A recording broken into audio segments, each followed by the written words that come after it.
स्वागत है आपका Buddha advance electro homeopathy medical institute जो एडवांस इलेक्ट्रो होम्योपैथी नाम से यूट्यूब चैनल चलाता है। उस यूट्यूब चैनल में स्वागत है आपका।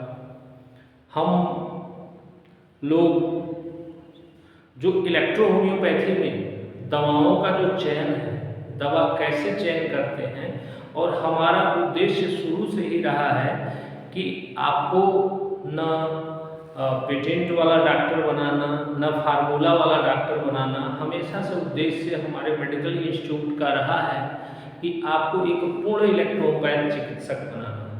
इस दिशा में हमारा इंस्टीट्यूट काम कर रहा है और उसी तरह से शिक्षण और प्रशिक्षण का भी कार्य कर रहा है। तो जिनको भी लगता है कि इलेक्ट्रो होम्योपैथी पूर्ण रूप से सीखना है तो हमारे ग्रुप से जरूर जुड़ें और इलेक्ट्रोपैथी पूर्ण रूप से सीखें। फार्मूला सीख लेना या पेटेंट्स का प्रयोग करके कुछ सफलता ले लेना कुछ देर के लिए हो सकती है, लेकिन जब तक आप एक पूर्ण इलेक्ट्रोपैथ चिकित्सक नहीं बनेंगे तब तक जीवन में सफल नहीं होंगे।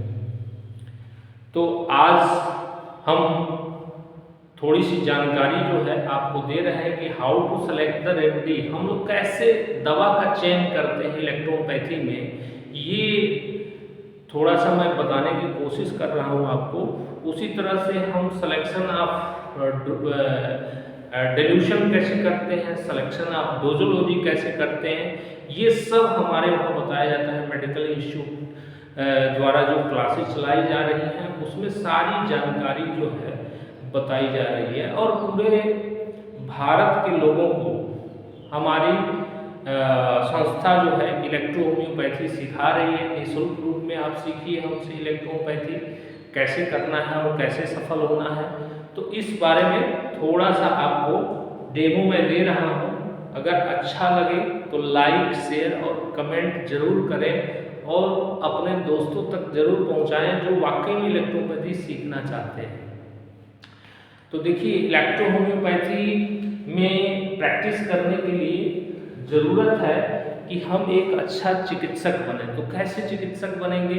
जब रोगी हमारे पास आ रहा है तो रोगी के दवा का चयन यानी कि सिलेक्शन ऑफ रेमेडी हम अपने मन से करें या हमसे निकल के आए, ना कि किसी किताब में कोई फार्मूला लिखा हुआ है या किसी किताब को देखकर या किसी ने बता दिया उस आधार पे। तो आप कैसे करेंगे इसको थोड़ा सा हम समझने का प्रयास करेंगे। तो first of all the selection of remedy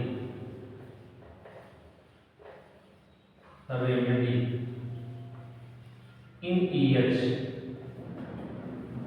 तो कोई भी रोगी आपके पास आता है तो रोगी जो है हमारे पास सिम्टम्स लेके आता है, यानी कि लक्षण, सिम्टम।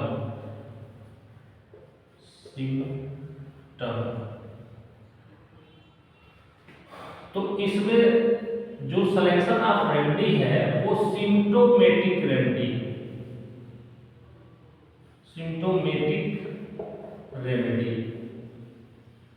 इसमें होती है। अब सिम्टोमेटिक रेमेडी का मतलब होता है कि कहने का तात्पर्य ये है कि सिम्टोमेटिक रेमेडी का ये मतलब होता है कि कुछ रोगियों में, जैसे एक्यूट रोगियों में बहुत सारे लक्षण आते हैं, जबकि क्रॉनिक रोगियों में कोई विशेष लक्षण नहीं होते हैं। सिम्टम्स निर्भर होता है कि डिजीज जो है वो किस फेज में है। जैसे डिजीज जो हमारे पास आता है एक्यूट, सब एक्यूट, क्रॉनिक और डिजनरेटिव, ये 4 फेज होती है बीमारी की। 4 फेज ऑफ द डिजीज, बीमारियों की ये 4 फेज होती है। 4 फेज में ये बीमारियां आती है। तो सिम्टम निर्भर करता है ये 4 फेज पे कि 4th फेज कि किस फेज में आपके पास ये बीमारी आ रही है। उस फेज में उसी हिसाब से हम सिलेक्शन ऑफ रेमेडी करते हैं। जैसे उदाहरण के तौर पे मान लीजिए बुखार किसी को हुआ है, तो बुखार हो रहा है तो बुखार सिम्टम देगा, यानी कि हेडेक हो सकता है, टेम्परेचर हाई हो सकता है, पूरे बॉडी में पेन हो सकता है, दैट द सिम्टम्स, ये एक्यूट है, ये सिम्टम आपको देगा, तो एक्यूट फेज में होगा। लेकिन वही बुखार 2-3 दिन हो जाएगा तो उतनी जब सब एक्यूट में आ जाएगा 4 दिन बाद, तो उतनी उसकी ग्रेविटी नहीं रहेगी, थोड़ा हल्का हो जाएगा, कम हो जाएगा, ठीक। तो इसी हिसाब से सिम्टम्स वेरिएट होते हैं। तो उसी हिसाब से हमारी सिम्टोमेटिक रेमेडी जो है, इसमें 2 तरह की औषधियाँ होती हैं। पहला होता है कि एक्सटर्नल और दूसरा होता है इंटरनल। तो इंटरनल में हम क्या क्या है, तो इंटरनल में 2 चीजें होती हैं हमारी। पहला जो है कि इलेक्ट्रिसिटी जो पिलाते हैं, मान लीजिए कोई भी रोगी आया है और परेशान है, जैसे मान लीजिए कि उसको जो है खांसी हो रहा है या बुखार है, तो परेशान है उस चीज से, तो इलेक्ट्रिसिटी, और दूसरा होता है ड्राई पिल्स, यानी कि सूखी गोलियां।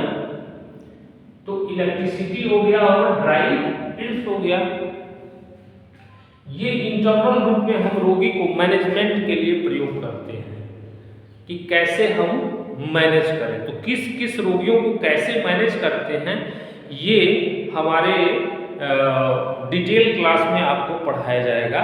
ये चीज़ें हमारी ये डिटेल क्लास में पढ़ाई जाती है कि कब कौन सी इलेक्ट्रिसिटी यूज करनी है, कब कौन सी ड्राई पिल्स किस रोगी में यूज करनी है, कितनी मात्रा में यूज करनी है, ये हम सिखाते हैं। और एक होता है एक्सटर्नल, जो एप्लीकेटरी होता है। ये निर्भर होता है कि वो सिम्टम्स जो है वो लोकल है, होल है, पूरे बॉडी पे है, नर्व में है, लोकलाइज्ड है, इस पे निर्भर होता है। तो ये एक्सटर्नल में क्या होता है, एप्लीकेशन होता है, एप्लीकेशन जिसमें कि पेट है, बाथ है, नरों पे लगाने वाली दवाई है। तो इसको भी हम डिटेल बताते हैं, अपनी ट्रेनिंग का पार्ट है मेरे, इसको भी डिटेल में बताता हूँ कि किस बीमारी में कौन सी औषधि लगानी है, कौन सी किस जगह पे लगानी है, किस बीमारी में क्या क्या लगानी है, तो ये भी डिटेल हम सिखाते हैं। तो ये तो हो गया सिम्टोमेटिक रेमेडी जो हम लोग सिखा रहे हैं कि कैसे उपयोग करते हैं। ये थोड़ा लंबा विषय होता है, हर बीमारी में अलग अलग होता है, इसलिए सीखने में थोड़ा टाइम लगता है। इसलिए मैं बोलता हूँ कि हमारे क्लासेस से जो रेगुलर जुड़ा रहेगा वही सीख पाएगा। फार्मूला तो जो फार्मूले से कर रहे हैं उनकी बात अलग है। हमारा प्रयास एक बेस्ट इलेक्ट्रोपैथ चिकित्सक तैयार करना है, न कि केवल फार्मूला पर इलाज करवाना है। दूसरा होता है कि ऑर्गेनिक रेमेडी। सेकेंड क्या होता है, ऑर्गेनिक रेमेडी।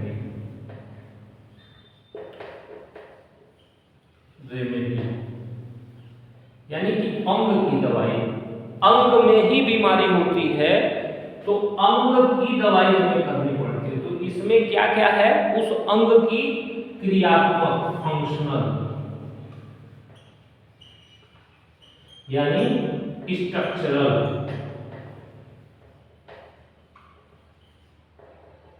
उसके बाद उस अंग की सर्कुलेशन,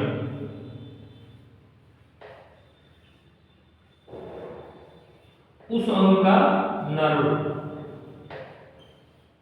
ये 4 तरह की औषधियां जो हैं, क्योंकि एक अंग की क्रिया होती है, उसकी रचना होती है, फिर उसमें ब्लड का सर्कुलेशन होता है, फिर उसमें नस का सर्कुलेशन होता है।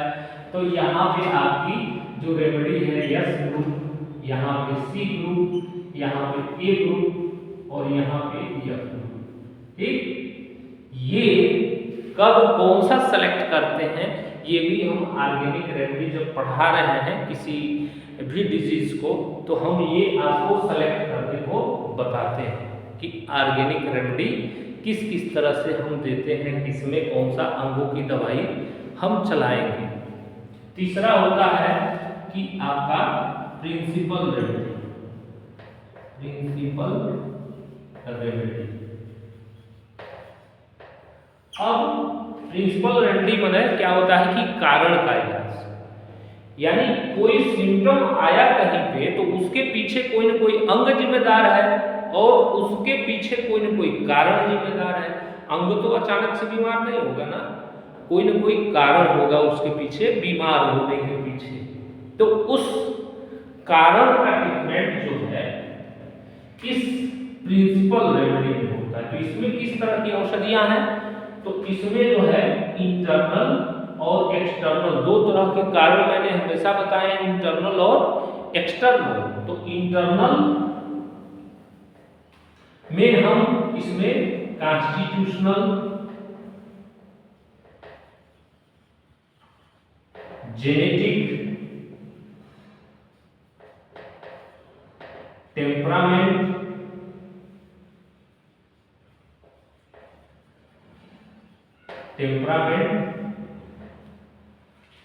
और फिर इन्फेक्शियस, संक्रमण, इन्फेक्शियस। तो ये कारण की क्या दवा है, किस कारण से ये चीजें हो रही हैं, उस कारण की चीजें हम इसमें बताने का प्रयास करते हैं आपको। और ये पूरा डिटेल जो है हर एक डिजीज पे हम डिटेल बताने का प्रयास जो है हम करते हैं। जो हमारी पढ़ाई होती है, ये सिलेक्शन ऑफ रेमेडी हमारा सिखाने का तरीका है और ये हमने पिछले 15 वर्ष के अपने चिकित्सकीय अनुभव पे तैयार किया है। मैं बिल्कुल नहीं मैं बोलता हूँ कि ये काउंट सीजर मैटी का फार्मूला है या मैटी ने ऐसा किया है या मैटी को वो मैं बता रहा हूँ। मैंने जो प्रैक्टिस में अपने अनुभव पाया तो ये that's the selection of remedy का जो तरीका है ये मेरा अपना है, ओन तरीका है, जो हम इस तरीके को हमने इजाद किया कि कैसे नए चिकित्सकों को हम इलेक्ट्रोहोम्योपैथी आसानी से सिखा पाए। इस क्रम में मैंने इसको इजाद किया हुआ है। तो ये डिटेल हमारा सिखाने का पूरा प्रयास है कि आप एक पूर्ण इलेक्ट्रोपैथ चिकित्सक बने। तो इस कदम में हमने इसको बनाया है सिखाने के लिए आपको, और एक एक पॉइंट पे सिखाते हैं और हमने इस पे चल के अच्छी सफलता पाई है।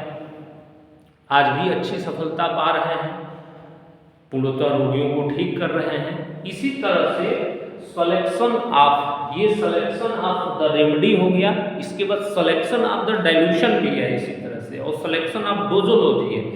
ये तीन चीजें आप समझ जाएंगे तो आप एक पूर्ण इलेक्ट्रोपैथ चिकित्सक जरूर बन जाएंगे और इलेक्ट्रोपैथी चिकित्सा कार्य आसानी से करने लगेंगे और आपको किसी से भी फार्मूला पूछने की जरूरत नहीं पड़ेगी कि हमें क्या फार्मूला चलाना है। आप खुद फार्मूला बनाएंगे, आप खुद रोगी टू रोगी फार्मूला बनाएंगे और रोगी को ठीक करेंगे। तो इस तरीके से हमारा एक प्रयास है कि इलेक्ट्रोहोम्योपैथी जन जन तक कैसे पहुँचे, कैसे एक अच्छा इलेक्ट्रोपैथ चिकित्सक हम लोग तैयार करें और वो चिकित्सा कार्य में निपुण हो और बहुत ही आसान भाषा में। ऐसा नहीं है कि मैंने इसको बहुत ही जटिलता प्रदान की है, इसको मैंने बड़े आसान भाषा में बनाने का प्रयास किया है ताकि आप इन 38 दवाओं को बहुत ही आसानी तरीके से सीख सकें इलेक्ट्रोहोम्योपैथी को। तो आप जरूर हमारे चैनल को सब्सक्राइब भी कर लें, लाइक करें और कमेंट करें। इसमें कोई भी कमियां हो तो आप हमें बताएं और हमसे जुड़ने के लिए हमारे YouTube चैनल पे हमारा डिस्क्रिप्शन लिंक है, आप टेलीग्राम पर जा कर के उससे जुड़ सकते हैं और इलेक्ट्रोपैथी, कंप्लीट इलेक्ट्रोपैथी आप सीखें हमारे इंस्टीट्यूट से। हमारा इंस्टीट्यूट एकदम से इन चीज़ों पढ़ा रहा है, बता रहा है, समझा रहा है। तो आप जरूर जुड़ें और इलेक्ट्रोपैथी सीखें। सभी को धन्यवाद। हमसे जुड़ने के लिए थैंक यू, धन्यवाद।